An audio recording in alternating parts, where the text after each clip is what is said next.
sa Papa Dudut Stories, ikaw ay hindi nag-iisa.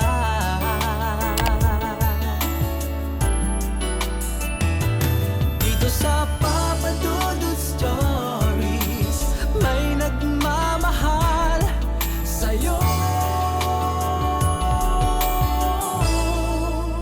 Papa Dudut Stories,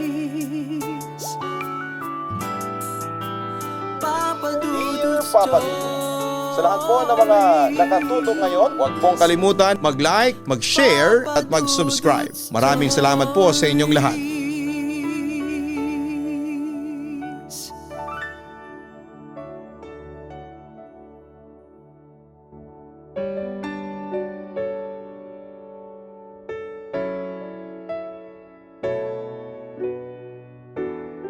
Lahat ng magulang ay nais na mabigyan ng magandang buhay ang kanilang mga anak. Kaya nga ang iba sa kanila ay handang magsakripisyo at magtrabaho sa malayo para maibigay ang pangangailangan ng mga mahal sa buhay. Ayun nga lang ay may mga tao na sadyang marupok at nasisilaw sa kaunting pera na kanilang nakukuha mula sa ibang bansa. Dear Papa Dudut, itago niyo na lamang po ako sa pangalang Carding. 47 years old at nakatira dito sa Nueva Ecija kasama ang dalawang anak ko. Nakilala ko ang nanay ng dalawang anak ko na si Rosario sa isang karinderya na malapit sa pinagtatrabahuhan ko. Naging nobya ko siya, nagsama kami sa isang bahay at hindi nagtagal. Nabigyan kami ng dalawang anak. Ilang taon nang lumipas, nagtrabaho siya sa abroad, Papa Dudut. Maayos ang mga unang buwan niya doon dahil palagi siyang nagpapadala ng sulat sa amin. Nahirapan din ako dahil yon ang unang pagkakataon na napalayo siya sa amin ng mga anak ko. Pero kailangan kong magpakatatag bilang padre di pamilya. Maaga pa lamang ay bumangon na ako buhat sa pagkakahiga sa lumang papag. May ngiti sa labing pinagmamasdan ng dalawa kong anak na mahimbing sa pagkakatulog sa aking tabi. Pagdakay masuyo kong hinaplos ang buhok ng mga ito. Mahal na mahal ko talaga ang mga anak ko at gagawin ko ang lahat para maibigay sa mga ito ang higit na pagkalinga, pag-aaruga at pagmamahal ng isang ama at bilang tumatayong ina na rin sa kanilang dalawang anak. Tutuparin at pupunan ko ang naipangako ko sa aking asawa na ngayon nakikipagsapalaran sa ibang bansa. Labag man sa kalooban ko noon, ang paglisa ng asawa ko ay wala rin akong nagawa sa huli. Papa Dudut, bilang haligi ng tahanan ay alam ko na ako dapat ang magbanat ng buto at gumawa ng paraan upang itaguyod ang aking buong mag-anak. Ako dapat ang makipagsapalaran sa iba yung dagat, subalit sanhi ng hindi inaasahang aksidente ay nawalan ako ng kakayahang makapaglakad ng maayos na naging dahilan upang hindi matuloy ang pangingibang bansa ko. Nagtatrabaho ako noon bilang isang construction worker na sinubukang iligtas ang kaibigan mula sa pagkakabagsak dito ng semento. Naisalba ko nga ang kasamahan ko, ngunit sa aking paa naman bumagsak ang mga yon. Ipinagpapasalamat ko na lamang dahil nakakapagtrabaho pa rin ako sa kabila ng pinsalang natamo ko. Mula nang umalis ang asawa ko para magtrabaho sa abroad ay nasanay na akong gumising ng maaga upang ipaghanda ng almusal at baon ang mga anak ko sa pagpasok nila sa eskwelahan. Halos magkatabi lang din kasi ang ginagawa naming gusali sa pampublikong paaralan na pinapasukan ng dalawang anak ko. Magtatapos na ng grade 6 noon ang aking panganay na si Alexis. At si bunso naman ay nasa ika-4 na baitang. Lumalaki na rin ang aking mga gastusin talaga noon, pero ang tanging pangarap ko lamang ay ang makapagtapos ng pag-aaral ang mga ito upang sa gayon ay hindi matulad sa akin na hindi nakatungtong sa mataas na antas ng edukasyon. Ibig kong guminhawa ang buhay ng mga ito sa hinaharap at hindi maranasan ang anumang paghihirap na tinatamasa ko ng mga oras na yon. Ang sarap naman po ng niluluto mo, Itay. Mula sa bukana ng maliit na kusina ay sumungaw doon si Alexis. Pikit ang mga mata habang hinihimas ang tiyan at sinasamyo ang piniprito kong tuyo. Masarap talaga ito, anak, dahil ito ang paborito ninyo ni Ella. Nakangiting tugon ko. Kung sana'y may kakayahan lamang ako na bumili ng lechon para sa mga ito ay gagawin ko upang hindi magtiyaga sa pritong itlog at tuyo ang aking mga anak sa pang-araw-araw. Ngunit magtitiis muna sila kung ano ang nakahain sa mesa. Magandang umaga po, Itay. Magandang umaga rin sa iyo, kuya. Malapad naman ang ngiting bate ni Ella sa amin ang kuya niya. Mukha na po ba akong Princess Anna, Itay? Ang sabi nito at umikot-ikot upang lalong ipamala sa ama kung gaano kaganda ang pagkakaayos nito ng sariling buhok, katulad ng pagkakatirinta sa buhok ng paboritong Disney princess na napapanood nito sa kapitbahay. Napakaganda naman ng prinsesa ko at sa tingin ko ay walang sinabi ang prinsesang tinutukoy mo, anak. Walang patumpik-tumpik na tugon ko. Ipinagpapasalamat ko at hindi katulad ng ibang mga bata sina Ella at Alexis na kailangang gisingin sa umaga at piliting maligo. Hindi rin kailangang tulungan sa pagsusuot ng uniforme at kung ano-ano pa. Tinuruan kasi ito ng asawa ko kung paano maging independent sa simpleng mga bagay-bagay. Isa pa'y sadyang matalino ang aming mga anak. Itay, baka naman po hindi pag-aaral ang inaatupag ni Ella kundi ang paghahanap ng prinsipe. Biro pa ni Alexis na ikinasimangot ng nakababatang kapatid. Natural lang sa isang prinsesa na magkaroon ng prinsipe, kuya. Pero dahil nga bata pa ako ay isasantabi ko muna yan. Nangako kasi ako kay inay at itay na magtatapos ako ng pag-aaral para maiahon ko kayo sa kahirapan. May paninindigang sagot din ni Ella. Hinila nito ang katabing upuan ng kapatid bago pinaunlakan ang sariling maupo. Ako ang kuya, kaya ako ang mag-aahon sa atin sa kahirapan. Hindi ba, Itay? Sabi ng anak ko na binalingan ako ng tingin. Nagagalak naman ako na nilapag ang ulam sa lamesa bago nagsalita. Mga anak, masaya na kami ng inyong nanay kung masigurado namin na maganda ang inyong pamumuhay sa hinaharap. Hindi naman basihan at batayan ng labis na karangyaan. Ang mahalaga ay buo ang ating pamilya at nasa maayos kayong kalagayan.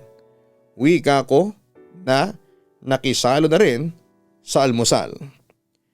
Isa rin sa mga ipinagpapasalamat ko sa Diyos ay pagkakaloob sa akin ng matatalinong mga anak na sa edad 11 at 9 ay hindi mo akalain na makapagsasalita ng ganon, Papa Dudut. Kung sana'y may kakayahan lamang akong makahanap ng magandang trabaho. Pagdakay lumungkot ang mukha ko nang sabihin yon. Itay, wag po tayong mawala ng pag-asa, nakangiting wika ni Alexis na hinawakan ng palad ko at bahagyang pinisil. Tama ka, anak, may awa ang Diyos. Malalampasan din natin to, sabi ko na bahagyang ginulo ang buhok ng panganay. Ako po ang maglilid ng pasasalamat kay Father bago po tayo kumain, Itay. Suhestyon ni Ella na parehong sinang-ayunan naming dalawa ni Alexis. Masaya naming pinagsaluhan ng munting almusal habang pinag-uusapan ang mga nangyari sa eskwelahan nila. Mga project, assignment, exam, kaklase at kung ano-ano pang mga bagay. Naging bonding na rin namin ang sabay-sabay kami na kumakain sa hapagkainan habang masayang nagkwekwentuhan. Pagkatapos ay mabilis na kaming kumilos para ayusin ang aming mga gamit. Hinatid ko muna ang anak ko sa paaralan bago ako dumiretso sa trabaho. Nagbilin din ako sa panganay na sunduin ang bunsong kapatid pagkatapos ng klase at hintayin na dumating ako kung saan ko sila susunduin. Pagkatapos ko silang ihatid ay dumiretso na ako sa trabaho ko. Ganon ang routine namin sa araw-araw. Mataas ang sikat ng araw noon habang pawisan ang noo ko at buong katawan ko sa pagtatrabaho. Nang magtanghalian ay sabay-sabay kaming kumain ng mga katrabaho ko at pinagsaluhan ng maraming kanin at kaunting ulam na pinagtapong-tapungan namin na bilhin sa malapit na karinderya. Ganon ang ginagawa namin para mas makatipid kami sa mga gastusin. Kagaya ko ay gipit din sila sa pera dahil sa mga kanya-kanyang responsibilidad. Sa katunayan, nagtataka nga sila kung bakit nagtatrabaho pa rin ako sa construction site kahit nasa abroad na ang asawa ko. Sinabi ko naman na ayokong iasang lahat ng gastusin sa misis ko. Kaya pinili ko na magtrabaho pa rin. Nang matapos ang trabaho ko sa buong maghapon, ay dinaanan ko na sa school ang 2 anak ko. Papadudot gumuhit ang pagkagulat sa mga mata ko nang makita ang ayos ng panganay kong anak na si Alexis. Magulo ang damit nito, may putik at may punit pa. May pasarin ito sa may pisngi niya. Ito ang unang pagkakataon na nakita ko ito kay Alexis na gano'n ang ayos niya. Balita ko po 60-50 na lang ang detergent powder ngayon, itay. Ibawas nyo na lang po sa isang buwang baon ko. Hindi makatingin ang diretsyong saad ni Alexis. Sa panunuring mga tingin ko, ako na rin po ang bahalang maglaban ng uniforme ko, itay. Balita ko rin po ay mabisang pangtanggal ng mancha ang bicarbonate soda. Muling sabi niya pa na iwas pa rin ang mga tingin sa akin. Kuya, wala tayong ganon, sabat pa ni Ella. Ibabad ko na lang po sa loob ng 24 oras para madaling matanggal ang dumi. Umilap ang mga mata na dagdag pa ni Alexis. Napabuntong hininga ako habang sinisipat ang pasa sa mukha ng panganay ko. Alam nyo na masama ang magsinungaling, hindi ba? Ayaw ko rin na naglilihim kayo sa akin. Seryoso na sabi ko. Itay, maagap na tinakpan ng palad ni Alexis ang bibig ng kapatid niya upang pigilan ito sa pagsasalita. Huwag po kayong mag-alala, itay, ayos lang po ako. Hindi ko na rin po uulitin, wika ng panganay kong anak. Alexis, magsabi ka ng totoo, seryosong saad ko. Nagpakawala muna ng hangin sa dibdib ang batang si Alexis bago ito nagsalita. Itay, pasensya na po. Hindi ko na po kasi matiis sa mga sinasabi ng mga kaklase ko eh. Pigil ang mga luha na wika niya. Anak, hindi mo kailangan makipagpalitan ng suntok sa kanila. Wika ko. Sumusobra na po kasi sila, itay. Wala po silang karapatan na insultuhin ang pagiging pilay ninyo. Hindi nyo naman po kasalanan na magkaganyan at wala rin po silang karapatan na sabihing may ibang lalaking kinakahumalingan sa ibang bansa ang inay. Nangingilid ang mga luha sa magkabilang sulok ng mga mata ni Alexis habang nagsasalaysay sa nangyari sa school nila. Yun din po ang madalas itukso sa akin ng mga klase ko, itay. Luhaang saad naman ni Ella. Bigla ang paninikip ng dibdib ko ng mga oras na yon habang pinagmamasdan ng aking mga anak. Pakiramdam ko'y sumipa sa dibdib ko ang katotohanan yon. Hindi ko man kasalanang maging pilay, batid kong magiging dahilan yon para ulanin ng tukso at panunodyo ang aking mga anak.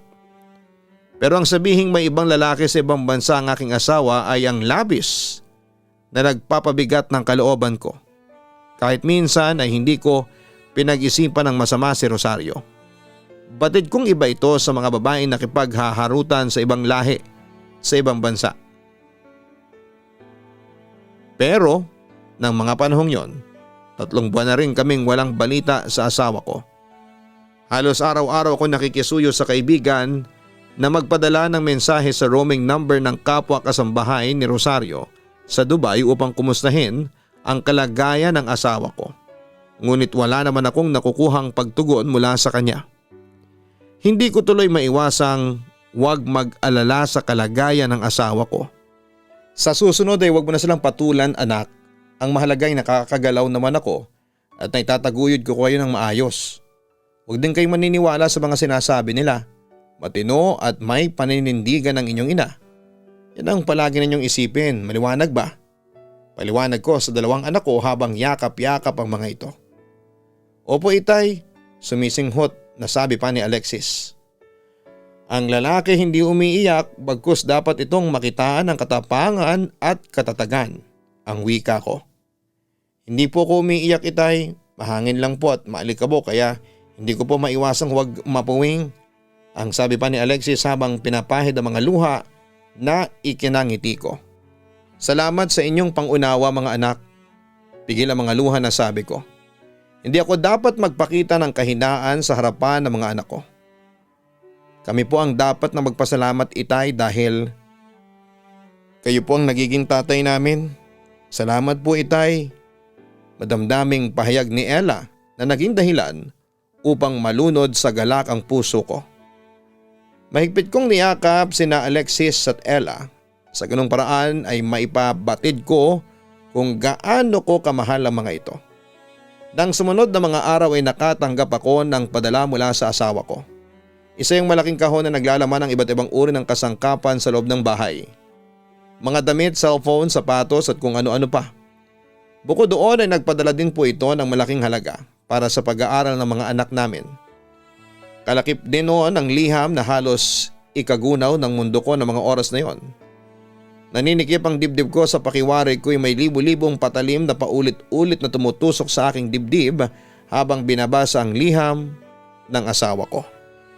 Hindi ko na rin alintana ang pagunahan ng butil-butil na luha sa aking mga mata habang yugyog ang magkabilang balikat ko. Sakit, galit at pagkapuot ang lumulukob sa akin ng mga sandaling yon. Ayaw kong maniwala na magagawa akong saktan ng ganito ni Rosario. Pero batid kong sulat kamay yon ng asawa ko. Noon pa man ay palagi naming napagtatalunan ang tungkol sa pera. Ngunit hindi naging batayan yon upang magbago ang tingin ko sa kanya. Mahal na mahal ko ang ina ng aking mga anak, ngunit bakit nagawa akong lokohin at pasakitan ng ganon ni Rosario? Bakit nagawa niya akong ipagpalit? Mas gugustuhin ko pang maghirap na may dangal at prinsipyo. Ni minsan sa halos 20 taon naming pagsasama noon ay hindi ako nagkulang sa pagpapadama rito kung gaano ko siya kamahal. Nagtagi sa mga bagang at nakayukom na lamang ang aking kamao. Kinuyumos ang liham ng asawa ko habang tahimik na humahagulhol. Ipinagpapasalamat ko at tulog na ang mga bata nang maisipan kong basahin ang sulat ng asawang nagtaksil sa aming sinumpaang pag-iibigan. Itay, ayos lang po ba kayo? Hindi niyo po ba nagustuhan ang mga padala ni Inay? Pagdakay lakas loob na tanong ni Alexis kinabukasan nang marating namin ang higanting tarangkahan ng kanilang eskwelahan. Pansin nito ang pananahimik ko mula pa kaninang magalmusal kami. Alam ko na nasanay kasi ito sa pagiging masigla at masiyahin ko. Pero nooy kapansin-pansin ang katamlayan ko talaga. Okay lang ako anak, wag mo na akong alalahanin pa. Ang mga bilin ko sa'yo wag mong kakalimutan. Sabi ko na tipid na ngumiti para itago ang tunay na nararamdaman ko. Ayaw kong malaman ng mga tao ang tungkol sa liham ng asawa ko at kung ano ang nilalaman nito.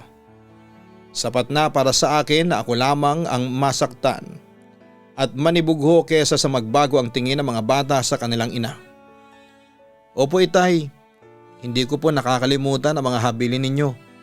Tugon ng panganay ko. Mabuti naman kung ganon anak. Sabi ko na yumuko upang ipantay ang mukha sa bunsong anak. Ang prinsesa ay hindi nakikipag-away. Malinaw ba yon, Ella? Bilin ko. Opo Itay, hindi ko po sasayangin ang laway ko sa pagpapalitan ng maanghang na salita sa mga kaklase ko. Maagap na tugon ng batang babae. Hinalikan ko sa noo ang bunsong anak ko bago ako tumayo, Papa Dudut. Sige na, pumasok na kayo sa loob. Utos ko na agad namang sinunod ng dalawang bata. Mabigat pa rin ang dibdib na nasundan ko ng tanaw ang papalayong mga anak. Wala akong hinangad kundi mabuo ang aming pamilya at may bigay sa mga ito ang kaukulang pangangailangan. Subalit hindi na yon magkakaroon ng katuparan kailanman.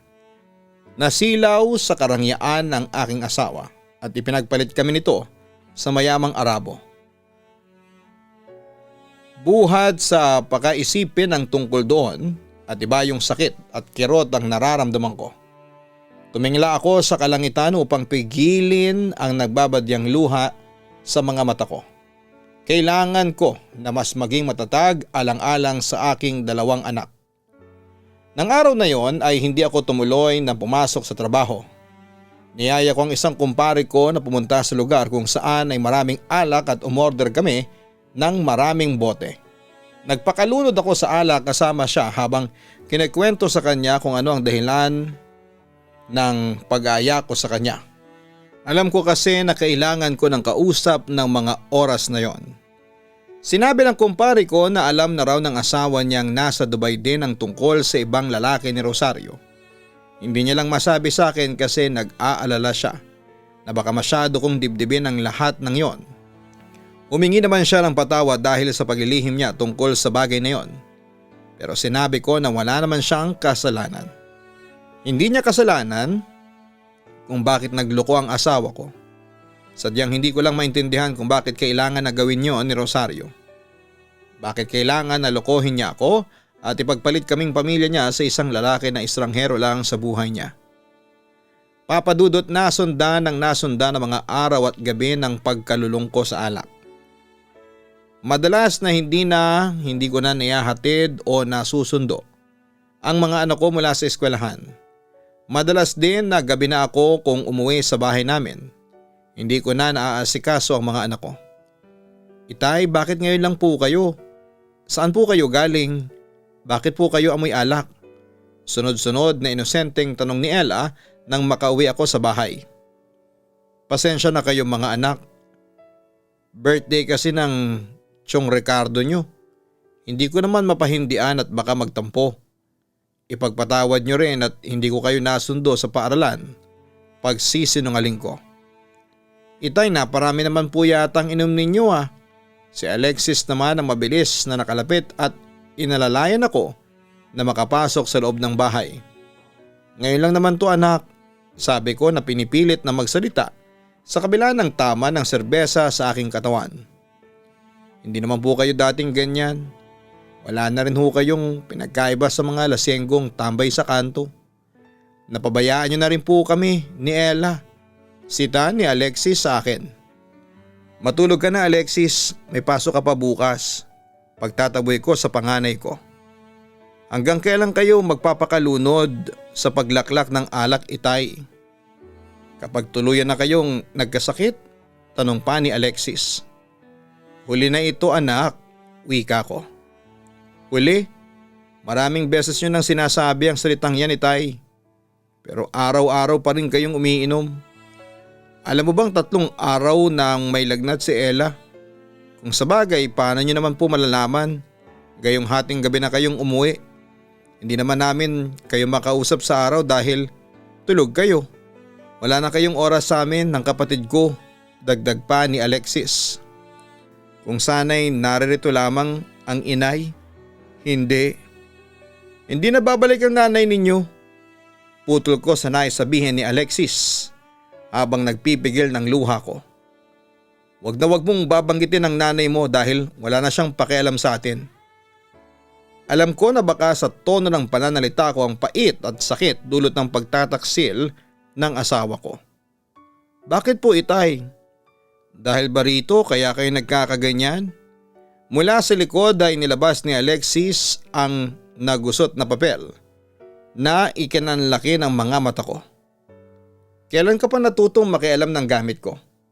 Galit na bigkas ko na akmang tatayo upang agawin ang papel na yon, ngunit naging dahilan yon upang mapasubsob ako sa sahig dulot ng labis na kalasingan. Dahil po ba rito itay kaya kayo nagkakaganyan? Pag-ulit niya pa na itinaas ang gusot-gusot na papel. Iniwan man tayo ni inay, hindi yon sapat na batayan para magkaganyan kayo at makalimutan niyo kami. Hilam sa luhang pahayag ng panganay kong anak. Itay, nandito naman po kami ni Ella. Nakikita niyo, nahahawakan, nayayakap at karamay niyo po kami sa lahat ng oras. Maging sa hirap man o ginhawa. Muling saad pa ni Alexis. Itay, hindi po namin kayo iiwan ni kuya. Dito lang po kami lagi sa tabi ninyo. Sana po ay tumigil na kayo sa pag-inom ng alak. Humahagulhol na pakiusap ni Ella mula sa kabilang panig ng maliit naming sala. Tila itinulos naman ako sa kinakatuyuan ko sa tinurang iyon ng aking mga anak. Naging bulag ako at pabayang ama buhat ng matanggap ko ang liham ng asawa ko. Masyado kong nasaktan sa pagtataksil nito sa akin na naging dahilan upang mapabayaan ko ultimo ang dalawang anak ko. Nilulung ko ang sarili ko sa alak sa pag-aakalang mawawala at makakalimutan ko ang pait at sakit sa panlulokong inukit ni Rosario sa aking puso. Subalit nagkamali ako, Papa Dudut. Napakalaking pagkakamali ang nagawa ko sa kanila. Hindi ang alak ang kasagutan sa anumang nararamdaman kong sakit na mga oras na yon. Bagkos ay naging dahilan yon upang mapabayaan ultimo ang dalawang nagmamahal sa akin na mga anak ko. Patawarin niyo ako mga anak, patawad. Napahagulhol na wika ko. Tuluyan ko nang pinakawalan ng hapding dinadala ko ng mga oras na yon. Inayaan kong magmalabis ang mga luha sa magkabilang mga mata ko. Pinagsisihan ko ang pagiging hangal at duwag sa pagtanggap sa katotohanan na yon. Itay, halos magkapanabay na tawag ng magkapatid sa akin. Dinaluhan at niyakap nila ako ng mahigpit habang pareho silang umiiyak. Nais nilang ipabatid sa akin na hindi nila ako iiwan anuman ang mangyari. Mahal na mahal po namin kayo, Itay. Hilam sa luhang wika ni Alexis. Mahal na mahal ko rin kayo mga anak ko. Puno ng pagsisising sabi ko. Ipinangako ko sa sarili ko na hinding-hindi na ako iinom ng alak. Magsisikap ako upang mapabuti at mapagtapos ng pag-aaral ang aking mga anak, higit sa lahat ay nangakong magiging ulirang ama at huwarang magulang sa mga ito. Hindi ko nahahayaan na tuluyang masira ang buhay naming mag-ama nang dahil sa kapirasong liham. Papa Dudut, halos 10 taon nang nakalipas mula na mangyari ang lahat ng ito. Malapit nang magtapos ng kolehiyo si Alexis, pero nakakatulong na siya sa akin sa mga gastusin dahil sa part-time job niya. Ayoko nga sana siyang payagan na magtrabaho habang nag-aaral, kaya lang ay naging mapilit siya. Ako naman ay nagtatrabaho na bilang foreman sa construction site. Mas malaki na ang kinikita kong pera ngayon kumpara sa noon. Masaya kahit papaano kasi higit na muli pang nagparamdam o nagpakita ang dati kong asawa na si Rosario. Kasama ko naman ang dalawang anak ko. Tuluyan ko na lang na kinalimutan ang babaeng sobrang minahal ko dahil nalaman ko na nagpakasal na sila ng kanyang asawa doon sa Dubai at may 3 na rin silang mga anak. Sana lang sa oras na mapagbigyan niya ng pagkakataon ng sarili niya na makita ang dalawang anak namin ay magawa siyang patawarin ng mga anak ko. Dito ko na rin po tatapusin ang sulat ko at naway nakapag-iwan po ito ng aral sa mga nakikinig ngayon. Lubos na gumagalang, Karding. Maraming salamat, Karding, sa pagsulat mo dito sa aking YouTube channel. Gusto ko lang pong ipaalam sa lahat ng mga listeners natin na may isa pa kaming channel. Yung pong Kaistorya YouTube channel. So meron pong link dyan sa aming pinakang homepage dito sa channel na ito at makikita nyo po dun yung Kaistorya YouTube channel at ganoon din po ang Papa Dudut Family YouTube channel. Sana po ay mag-subscribe din po kayo at makinig din sa Kaistorya at sa Papa Dudut Family YouTube channel. Sa totoo lang ay nakakalungkot pakinggan ang kwento ng ating sender dahil sa mga pinagdaanan niya sa buhay at kasama ng kanyang mga anak. Pero naniniwala ako na nakapag-iwan ito ng malaking aral sa ating mga kaistorya na nakikinig sa ngayon na anuman ang pagsubok na dumating sa ating buhay, manatili tayong matatag lalo na para sa mga taong nagmamahal sa atin.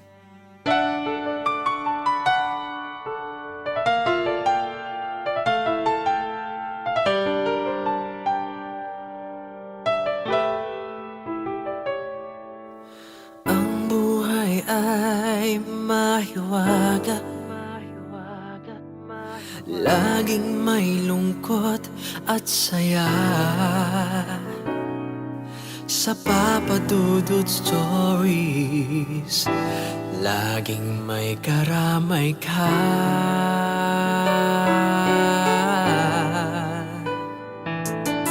Mga problemang kay bigat, dito ay pakikinggan ka. Sa Papa Dudut Stories, kami ay iyong kasama. Dito sa Papa Dudut Stories, ikaw ay hindi nag-iisa.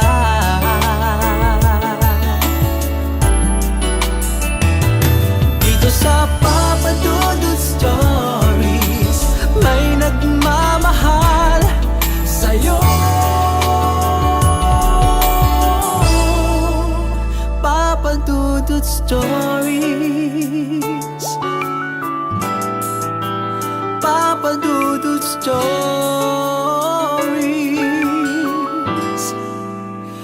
Papa Dudut Stories. Hello mga ka-online, ako po ang inyong si Papa Dudut. Huwag kalimutan na mag-like, mag-share at mag-subscribe. Pindutin ang notification bell para mas maraming video ang mapanood ninyo. Maraming salamat po sa inyong walang sawang pagtitiwala.